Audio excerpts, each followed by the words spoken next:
Queridos televidentes, gracias por permitirnos una vez más entrar a sus hogares.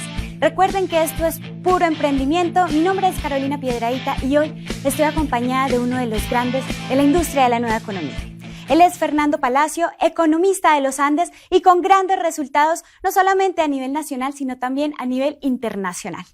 Fer, bienvenido a nuestro programa. Gracias, Carolina. Bueno, cuéntale a nuestros televidentes de qué vamos a hablar hoy. Vamos a hablar de algo apasionante que es la historia del dinero. Bueno, te dejo en compañía de nuestros televidentes. Muchas gracias. Bueno, señores, qué alegría estar con ustedes en este espacio que tenemos en Puro Emprendimiento.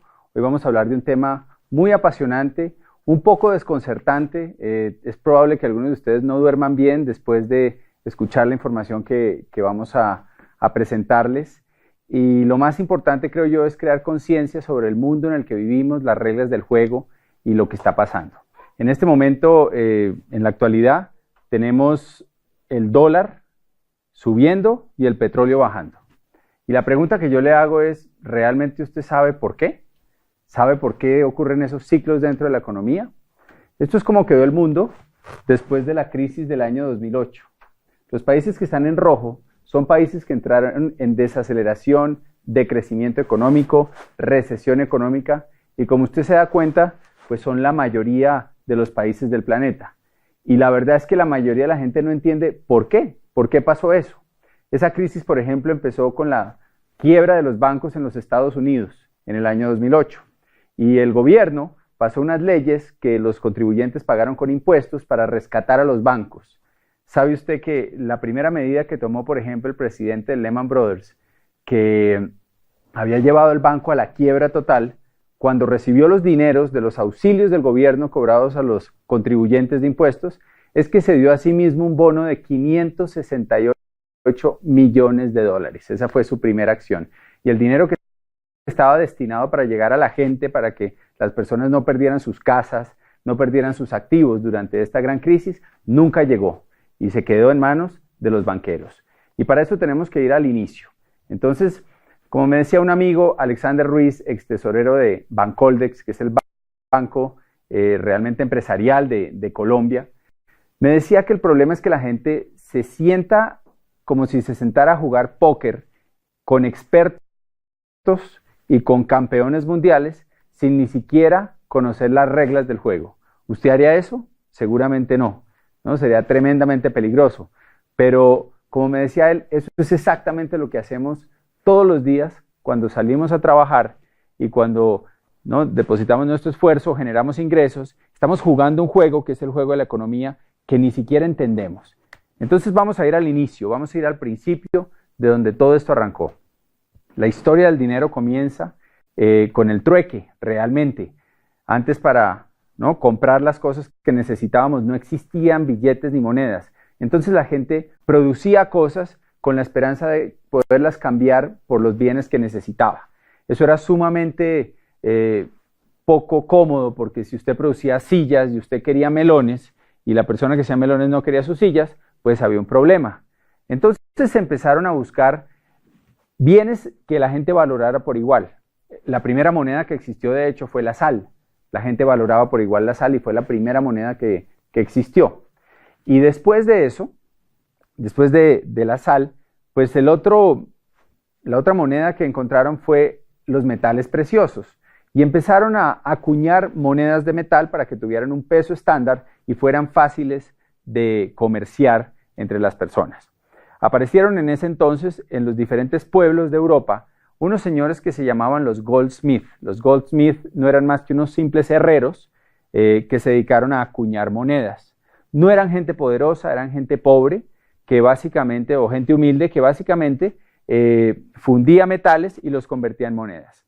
Cuando estas personas empezaron a producir las monedas y el pueblo empezó a recibir las monedas, pues ellos necesitaban una caja fuerte donde guardar las monedas que producían para que no lo robaran. Y lo que pasó es que los otros habitantes del pueblo fueron donde él y le pidieron que les guardara sus monedas en su caja fuerte y que les guardara su oro. Esta persona no tuvo problema con eso y empezó a depositar en su caja fuerte el oro de todo el pueblo.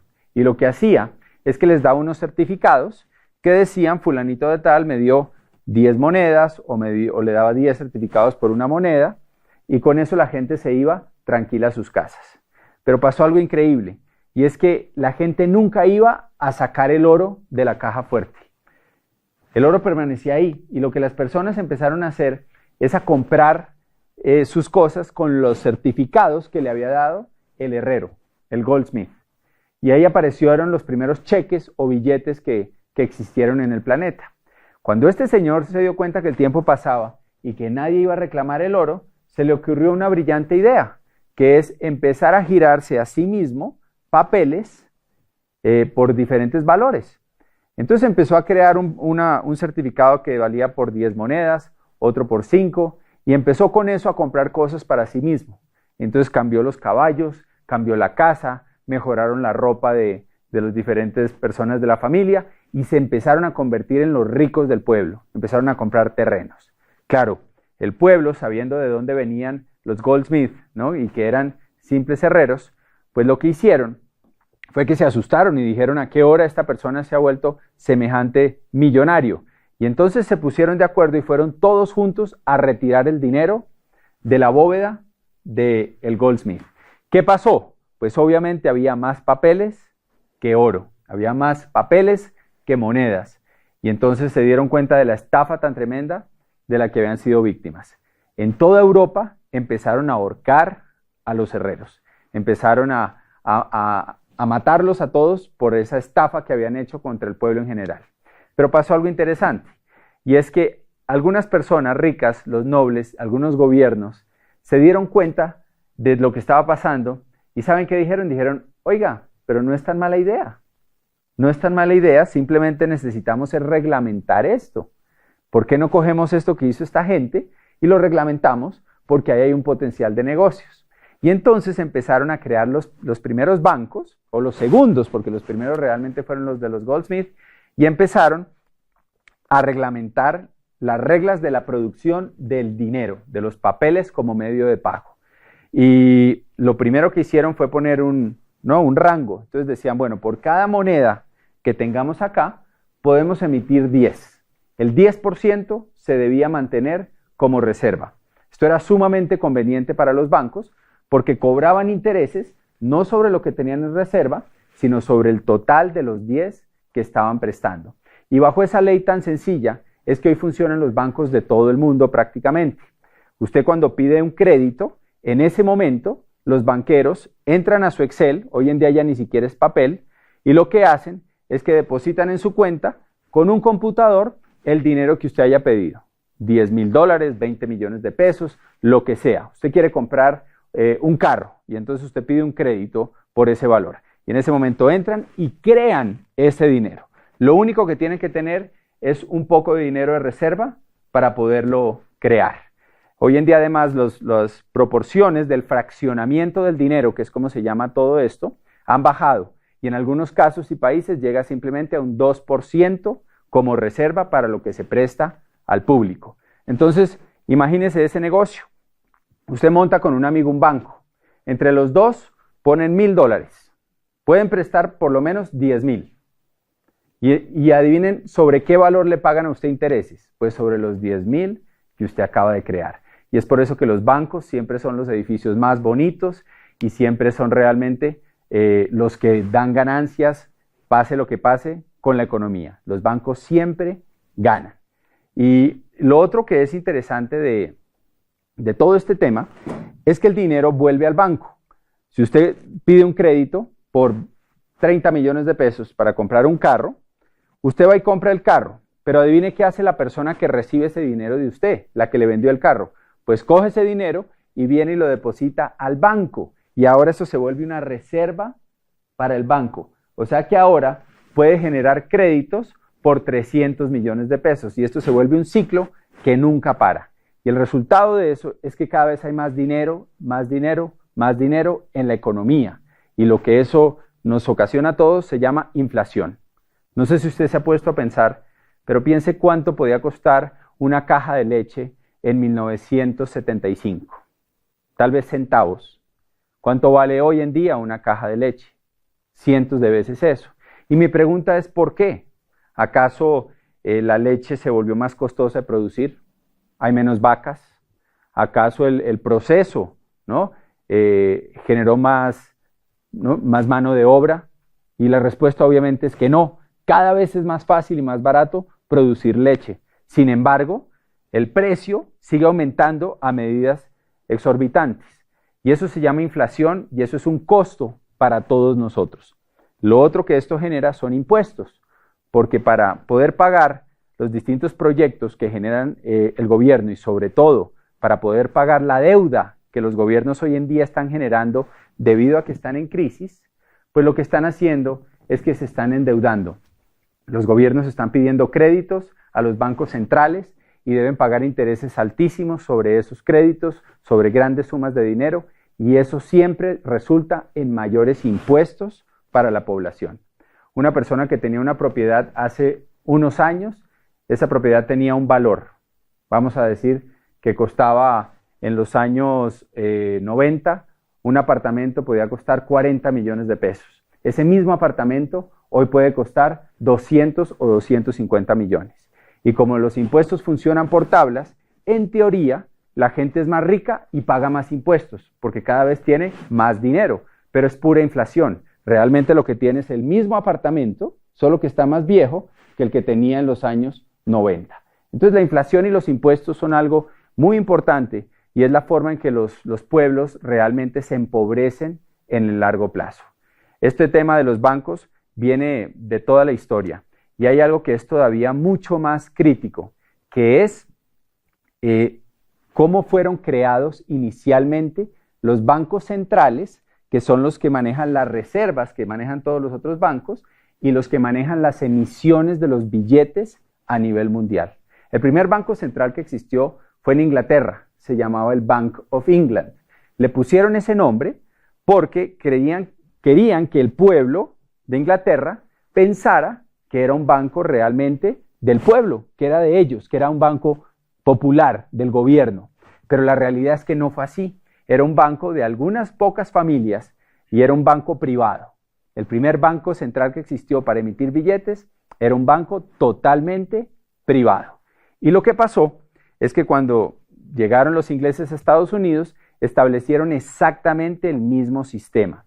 Las mismas familias europeas, multimillonarias, dueñas del Banco Central de Inglaterra, montaron o insistieron durante el tiempo en montar el Banco de la Reserva Federal de los Estados Unidos.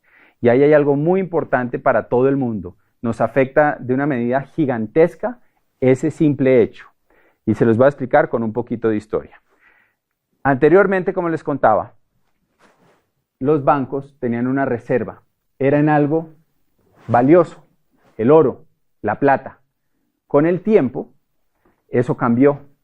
Después de la Segunda Guerra Mundial, necesitaban reconstruir Europa y se creó una reunión que se llamaba el Acuerdo de Bretton Woods, y en este acuerdo los países europeos acordaron eliminar el patrón oro, empezar a producir billetes. Y el acuerdo se basaba en que iban a seguir regidos por el dólar americano, el dólar de los Estados Unidos. ¿Por qué? Porque ese dólar todavía mantenía el patrón oro. Entonces, de cierta forma, seguían ligadas a algo real, a algo valioso.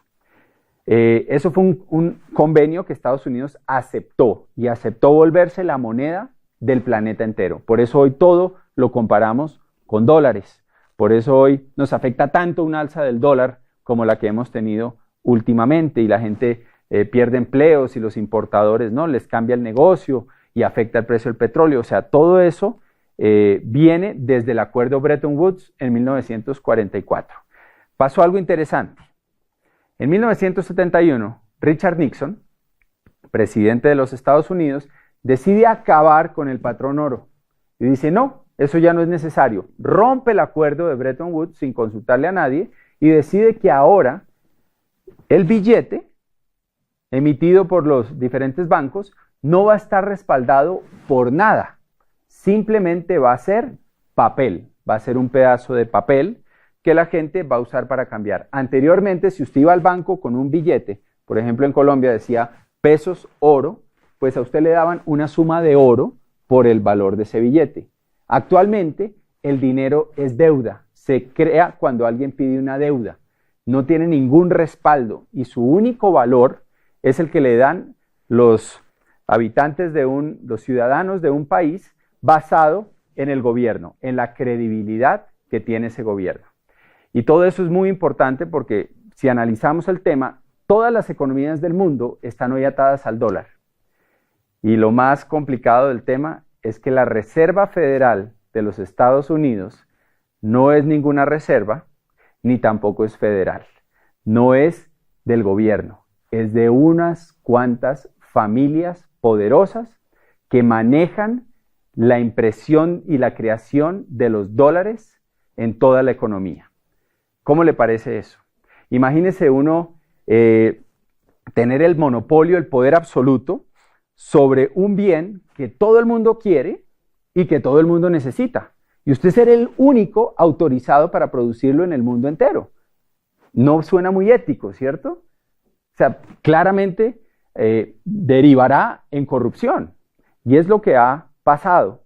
Y al ser ellos los dueños de la moneda, lo que ha pasado a través de la historia es que, bueno, vamos un poquito atrás, desde 1913 se establece la Reserva Federal de los Estados Unidos y desde entonces ellos manejan, imprimen y crean la oferta monetaria. Eso es, cuánto dinero hay en el mercado.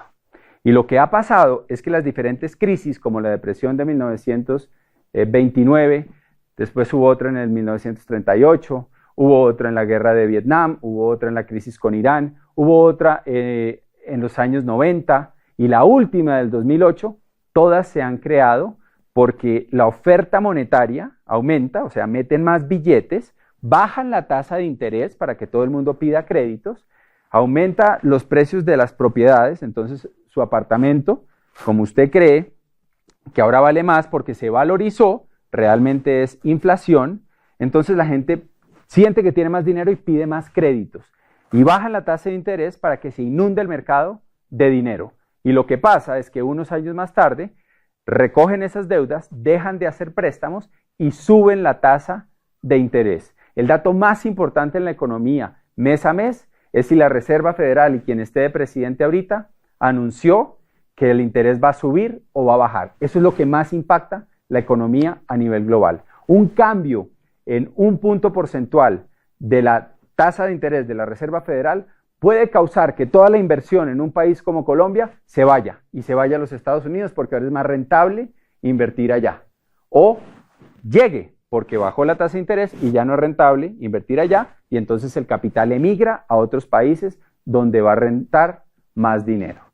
Entonces, si usted analiza eso y usted se pone a pensar que realmente es una junta directiva de unos pocos los que deciden eso, pues tienen el poder absoluto sobre lo que pasa en la economía. Y las crisis mundiales se han creado porque expanden y recogen la moneda. Entonces, ¿qué sucede? Pues en un momento de expansión, la gente toma créditos, le hace remodelaciones a la casa, compra carros, empieza a comprar cosas que no necesita, cambia el televisor, cambia electrodomésticos, hace vacaciones, ¿no? Gasta dinero en vacaciones. Y en el momento en que la Fed sube la tasa de interés, recoge dinero, deja de pasar créditos, lo que pasa es que la gente pierde sus casas, entra en unas deudas que no puede pagar, ya no encuentra dinero que le presten y adivine qué pasa con los bancos. Terminan recogiendo por centavos todos esos activos que la gente compró durante el tiempo que tuvieron dinero. Entonces recogen carros, recogen propiedades, la gente, ¿no?, pierde sus casas y unos pocos ricos se hacen más ricos y los pobres se hacen más pobres.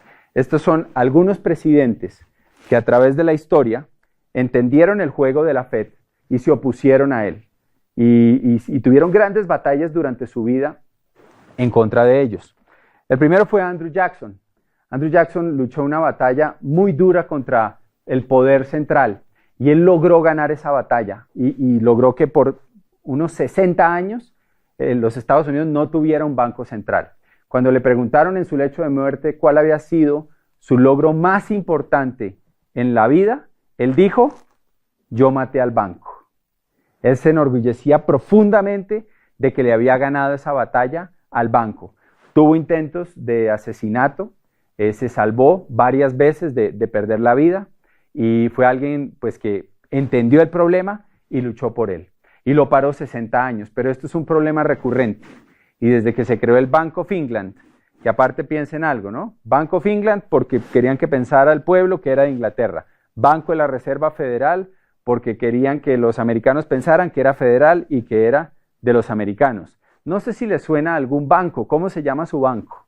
Donde usted tiene su dinero. ¿Tiene algún nombre así? ¿El banco de algún país? ¿El banco de alguna ciudad?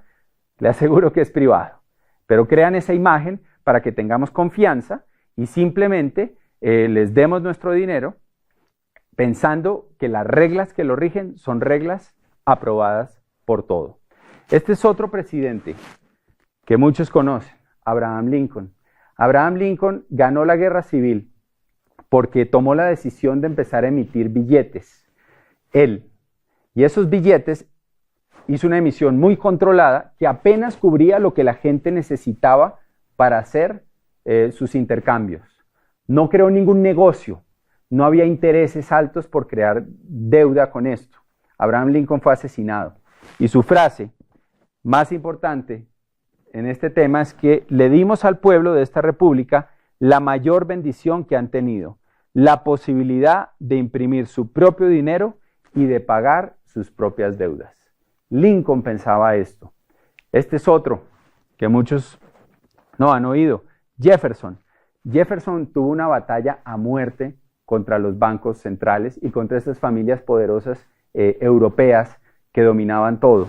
Y vean lo que él decía. Creo que las instituciones bancarias son más peligrosas para la libertad que los ejércitos en armas. El poder de emitir dinero debe ser retirado de los bancos y regresado al pueblo a quien pertenece. Thomas Jefferson. Y pues que sí todos lo recordamos, John F. Kennedy. John F. Kennedy firmó un decreto que se llamaba la Orden Ejecutiva 1110, en la que volvía a establecer la plata, porque Estados Unidos era rico en plata, aún lo es, como la moneda para quitarle el poder a la Reserva Federal.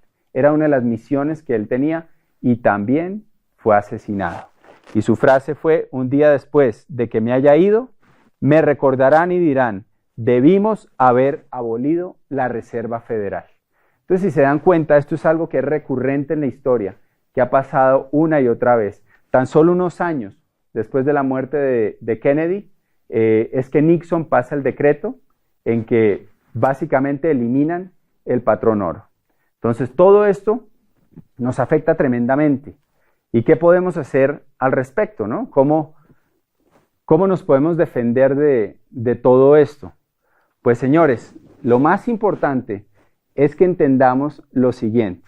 Y lo que les voy a decir probablemente es un poco perturbador, pero es importante entenderlo si queremos salir a jugar póker en una economía que está plagada de expertos que quieren su dinero, que se lo quieren quitar de las manos. Y es entender el cuadrante del flujo del dinero. Hay 4 formas de ganar dinero: empleados, autoempleados o self-employed, dueños de negocio o business owners y inversionistas. Las personas que están del lado izquierdo de este cuadrante se pasan toda la vida persiguiendo dinero, cambian su tiempo por dinero. O sea, invierten meses, años, décadas de su vida para que alguien les ponga con un Excel dinero en su cuenta. Se la pasan toda la vida persiguiendo el papel que hoy en día no tiene ningún valor. ¿Se imaginan? Las personas que están del lado derecho del cuadrante entienden algo diferente. Ellos no trabajan por dinero, ellos trabajan por crear activos, ellos trabajan por ser dueños de empresas, de propiedades, de activos, que en últimas un activo es algo que nos pone dinero en el bolsillo, algo que nos produce algo, porque ellos entienden que al tener activos están protegidos contra esos ciclos de la economía. Lo más complicado de todo este tema es que ante un cambio grande en la economía, existe una hiperinflación, ¿no? Que eso es una inflación muy alta, y perdemos nuestra calidad de vida. Pongamos un ejemplo. Hoy en día hablar de esto es fácil porque la gente está viendo la situación de los países vecinos de Sudamérica, lo que pasó en Argentina hace unos años con el cacerolazo famoso en que la gente tenía una moneda que valía igual que al dólar y hoy en día son como 13 pesos argentinos por un dólar, o sea, ha perdido la mayor parte de su valor. Podemos ver lo que ha pasado en Venezuela, que si sumamos la inflación de los últimos 10 a 15 años desde que está este gobierno, pues la inflación alcanza casi un 400%. ¿Y qué quiere decir eso? Pues eso quiere decir que si usted se ganaba 2 millones de bolívares, por poner un ejemplo, o 2.000 bolívares, usted podía tener un estilo de vida que se compraba con 2.000 bolívares. Ahora con una hiperinflación del 400%, pues ahora ese estilo de vida que usted tenía, ¿cuánto cuesta? Cuesta 8.000 bolívares o 8 millones, si lo hacemos con el otro ejemplo. O sea que usted perdió realmente 3/4 partes de su estilo de vida. ¿Qué pasaría con usted si el día de hoy a usted le quitaran 3/4 partes de su ingreso? ¿Dónde podría vivir si usted lo que paga de arriendo o de hipoteca se redujera a 1/4 parte de lo que usted paga? ¿Qué tipo de mercado podría hacer? ¿Se dan cuenta? Perdimos en ese ejemplo 3/4 partes del valor o del estilo de vida que teníamos. Sin embargo, ¿ustedes creen que los sueldos los aumentan en 4 veces? No, obviamente no. Los sueldos los van aumentando con un porcentaje mínimo mensual que es prácticamente irrisorio y esos sueldos nunca dan para volver a comprar ese estilo de vida que teníamos antes. ¿Cómo nos podemos proteger? Teniendo activos, por ejemplo, si usted es dueño de un apartamento y usted arrienda ese apartamento a 2 millones de pesos y hay una hiperinflación, pues ahora usted va a poder arrendar ese apartamento en más, en 8 millones o de pronto en más, que es lo que hemos visto muchas veces, por ejemplo en Venezuela, los arriendos se dispararon. O si usted es dueño de un negocio y ese negocio tiene productos, pues lo que va a pasar es que los productos van a subir sus precios y usted va a sostener su estilo de vida en valor real. ¿Se dan cuenta? Por eso es que vemos aún hoy que en Venezuela nuestro negocio y nuestra compañía siguen calificando personas a niveles altísimos. El mes pasado hubo un nuevo diamante y permanentemente hay crecimiento. Es más, los productos que hay en Venezuela se los llevan rapidísimo porque todo el mundo necesita productos de consumo masivo. Entonces ahí está la lección más importante y realmente de lo que se trata hoy. Porque yo no creo que se trate de, no tenemos ningún poder para ir a derrocar a la Reserva Federal de los Estados Unidos. Ninguna marcha va a lograr eso. Esto es una guerra, tal vez la guerra más antigua de la humanidad, que es quién controla el dinero. No es por ahí. Más bien, eduquemos a la gente para que la gente se proteja. Y en vez de salir a perseguir un papel que en cualquier momento puede no valer nada, enseñemos y eduquemos a la gente a salir a trabajar por crear un activo, porque sean dueños de algo que los proteja ante estas situaciones. Entonces ya para terminar, yo les voy a mostrar algunas imágenes que son impactantes, pero que debemos ver para crear conciencia. Esto se llama la República Weimar. La República Weimar es Alemania después de la Primera Guerra Mundial. Hubo una hiperinflación tan grande que pasaban cosas como estas. Esto es una persona en su casa acumulando la cantidad de billetes que tenía. ¿Era muy rico? No, era pobre. Pero los billetes no valían nada, habían perdido todo su valor por un cambio en la economía, por una crisis. Esto es un señor empapelando la pared de su casa con billetes. ¿Por qué? Porque era más barato empapelar con billetes que salir a comprar papel para empapelar. Estos son niños construyendo castillos en la República Weimar con fajos de billete. Esto es un señor que iba a hacer mercado. Y estos son billetes de esa era. Y ustedes van a ver ahí un billete de 100 billones de marcos. Y ahí hay otro de 500 millones de marcos. Y eso no alcanzaba para comprar una bolsa de leche. ¿Se dan cuenta lo que estamos diciendo? Y tal vez la más impactante, que es esta. Un señor barriendo billetes en la calle, como si fuera basura. ¿Por qué? Porque se convirtió en basura. Usted se imagina lo triste que es uno trabajar toda su vida persiguiendo un papel, ¿no? Persiguiendo billetes, que es lo que la mayoría de la gente hace. El 96% de la población trabaja por ganar dinero. Y que en un momento dado, todo ese trabajo que usted hizo toda su vida se convierta en basura. Y señores, de eso se trata, de crear conciencia. Estamos viviendo un mundo donde las reglas del dinero son muy complicadas, no son tan difíciles de entender en cuanto a lo que necesitamos para, ¿no?, progresar y para realmente asegurar nuestra economía. Básicamente, usted necesita crear su propio activo. Y no existen muchas opciones allá afuera para hacerlo. Por eso lo están invitando a que construya este negocio. Porque si usted construye este negocio, usted va a ser dueño de algo, de un activo, en el cual además no se puede quebrar por la forma en que funciona este negocio, pero usted puede construir algo que el día de mañana no solo le dé seguridad económica, sino que le dé libertad y prosperidad. Así que los invitamos a ponerle mucha atención a la gente que lo está ayudando. Obviamente el negocio tiene un fondo que tal vez usted con este corto video ha descubierto, pero aquí hay algo que es difícil conseguir allá afuera, que es la seguridad de su familia y la libertad de los que lo rodean. Fue un placer estar con ustedes y nos vemos en la próxima de Puro Emprendimiento.